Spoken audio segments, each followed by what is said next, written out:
Hey, I'm Dr. McFarland, and today I'm going to discuss how I'm going to find inspiration in 4 recent gear purchases. And you can too, so stay tuned.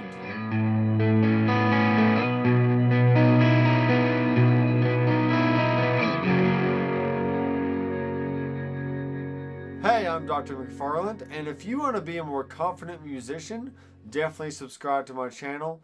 And don't forget to click on the bell icon so you'll be notified every time I release new content. So the topic of this video is kind of a continuation of the last video I put out. It was talking all about how and when to buy your gear. So whether you need a new guitar or an amp or a pedal or some kind of recording gear or something, I recently put my own advice into practice and I got some sweet deals online. So let's go through them and let's talk about how I'm going to find inspiration to create new music just from the features that each one has. So the first one is the Headrush pedal board. Now, what's great about the Headrush pedal board is it's got a 7-inch touch screen. So it's pretty much like a small iPad that you can actually put your finger on and move stuff around.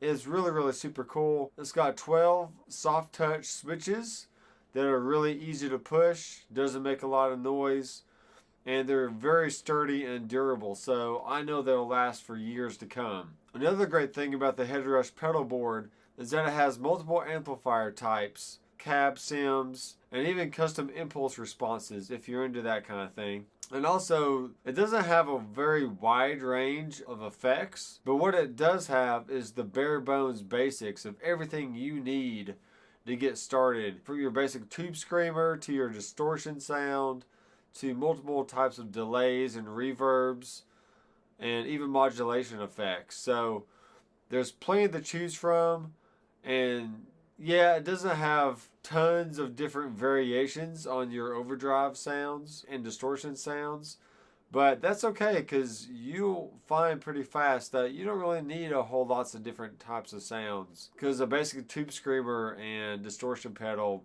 pretty much gives you everything you need. There's also a cool feature called hands-free mode that you could basically use the expression pedal to adjust any parameter on any desired effect. So you can adjust your amp gain, amp volume, the tremolo. If you have an overdrive pedal, you can adjust the gain.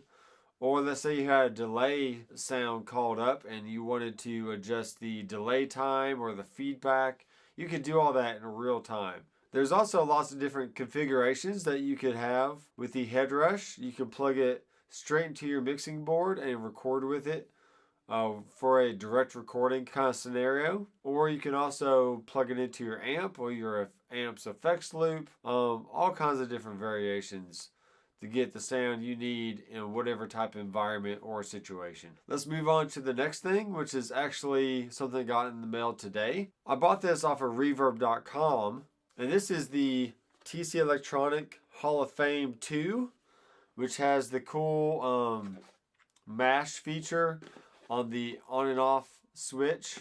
So let's go ahead and open up this box and check it out. Shouldn't be too hard. Oh yeah, pretty sweet. There it is. So it also comes with a little documentation about the mash feature, which is neat, and also the cable, the USB cable to hook up the back of the pedal there to your computer, and you can create your own user presets. And of course, you got a sticker. You gotta love stickers. So as I see here, as I push on the pedal, it's definitely gradually moving in and out. It's not like a clicky kind of on and off switch. So that's what the expression feature of this pedal is going to work with. And I'll definitely get more in depth with this pedal in future videos. But for now, I just wanted to open it up, show it to you. There it is, all nice and pretty. And I'm really excited about the shimmer setting on here. That's going to be really cool. And also the 3 open slots for my own tone prints, whatever I create. So, and the reason why I wanted to show you the Hall of Fame 2 that I got is I got such a great deal on Reverb.com. It was kind of just like a last minute purchase, but I caught an online dealer that had this pedal that was a demo.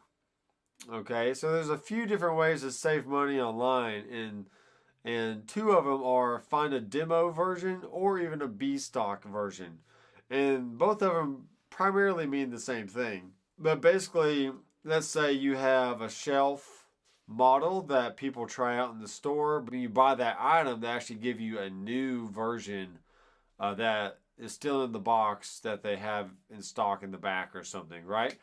So when they are done with the demo version that was out on the floor, well, they can't sell it for, brand new price because people have been using it on and off in the store, for however long the pedal or guitar or the amp has been there. So they usually sell it for, 20%, 30% less than what they would normally sell it for at the new price. I think brand new, the Hall of Fame 2 sells for like around $160, and I was really surprised I got it for this price. But the demo version was selling for $118, including shipping, on Reverb.com. So when you see those kind of deals, you gotta snatch it up real fast. Now the next two purchases that I made online, they're both on Reverb.com, and it's usually my first place to go look when I'm looking for used gear.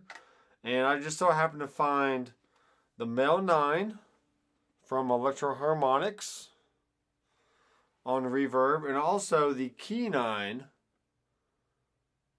both purchased from individuals that had bought the pedals and they were selling it as a slight discount. So I think retail these go for $225 or $220, something around there. And I pretty much got the Mel 9 for about $160, and then the Key 9 I think for about $150. So that's some pretty significant savings right there. What I love about the pedals is when I'm using them with guitar, it's got a dry knob and it also has a wet knob. So what I'll do is I'll turn that wet knob down to where I can just barely hear it, and then turn my dry signal all the way up. And so I'm basically blending in, let's say like an orchestra sound or the string or the flute or even the choir. I'm blending that into what my guitar is already doing and its original tone. So there will be times, I'm sure, where I turn down the dry all the way so you don't hear the guitar at all, and you turn the effect up and maybe use it as a background part, or any kind of situation like that where you really do want to treat this as just an effect and not something that you blend into your original guitar signal. But primarily it will be used for blending on top of what I'm already doing. So the Mel 9 is really cool. And then the Key 9, what's really neat about this is depending on which setting you have this on, you can kind of use it as like a chorus pedal or like a tremolo pedal. Or some of these keyboard sounds has tremolo and some kind of like modulation effect going on that you can control with these little control knobs right here. So using it in that way is really neat. But I also hooked it up to my piano over here, and I got some killer whirly type sounds. There's also organ on here, there's vibes, there's steel drums, which you wouldn't think you might use that a whole lot, but if you're getting really creative, then you can definitely find ways to utilize that sound in a certain song or whatever genre you're working with. So I'm definitely going to find a lot of inspiration using these pedals right here. And even the Hall of Fame 2, as well as the Head Rush. I mean, I can use all these to my advantage, whether I'm in a recording situation or I'm using these in a live situation. So if you can, tell me about a recent gear purchase that you have made, and leave a comment down below. And once again, if you want to be a more confident musician, definitely subscribe to my channel. I have a lot of cool ideas coming up in the next few months. I hope you stick around and keep watching my videos. And until next time, I am Dr. McFarland. I hope you have a good day and keep rocking.